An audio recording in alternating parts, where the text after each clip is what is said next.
2017 aura été une année de consolidation dans notre fonctionnement interne avec 6 axes. Premièrement, la professionnalisation, avec la poursuite de la formation parcours en lien avec l'École des hautes études en santé publique et l'organisation de 3 séminaires avec l'encadrement intermédiaire, une trentaine de cadres concernés et restitués auprès de l'encadrement de proximité. Cela représente près de 70 cadres.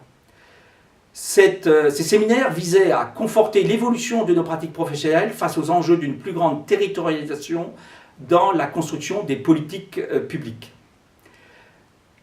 Tant en interne, avec une approche transversale confortée, qu'avec les acteurs externes, avec des espaces de collaboration qui ont pu être mis en place, notamment avec les coordonnateurs au sein des exercices regroupés, et notamment les maisons de santé pluriprofessionnelles.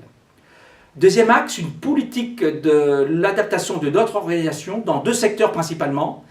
La ressource médicale, une répartition des médecins entre les 4 directions métiers et la mise en place d'un collège médical.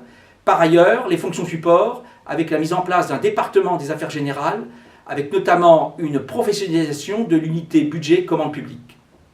Troisième axe, l'adaptation de l'environnement professionnel, marqué par 2 actions.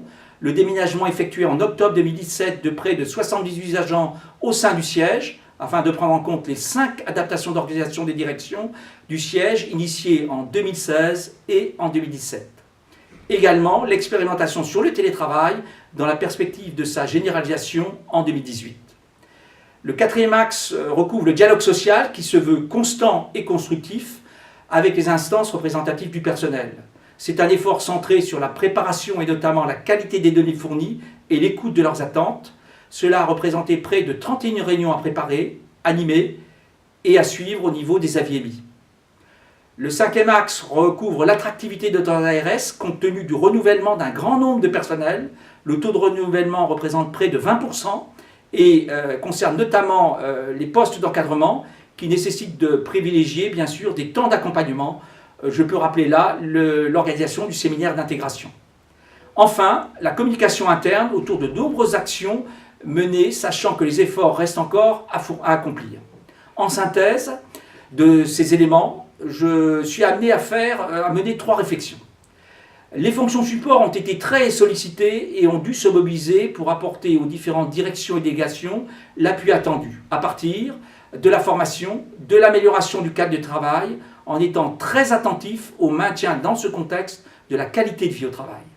La deuxième réflexion est issue du fait que ces sollicitations ont été telles qu'une réflexion a été menée pour que l'organisation des processus de travail au sein même des ressources humaines soit simplifiée ou mieux organisée.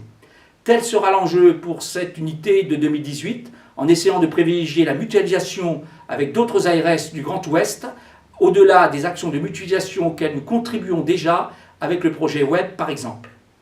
Enfin, on peut considérer que face à la réduction en 2017 des emplois, moins 5 équivalents temps plein, et à celle d'une très légère augmentation des budgets de 0,55%, les actions menées nous ont permis d'être plus efficients grâce à l'implication et à la mobilisation de tous. En effet, ces actions ont permis de neutraliser en grande partie l'effort demandé en essayant de pénaliser le moins possible le cadre de travail. Espérons que pour les années qui viennent, il pourra en être de même, d'où l'intérêt de bien s'approprier la démarche initiée dans le cadre du séminaire CODIR des 9 et 10 novembre 2017 sur l'évolution de l'ARS.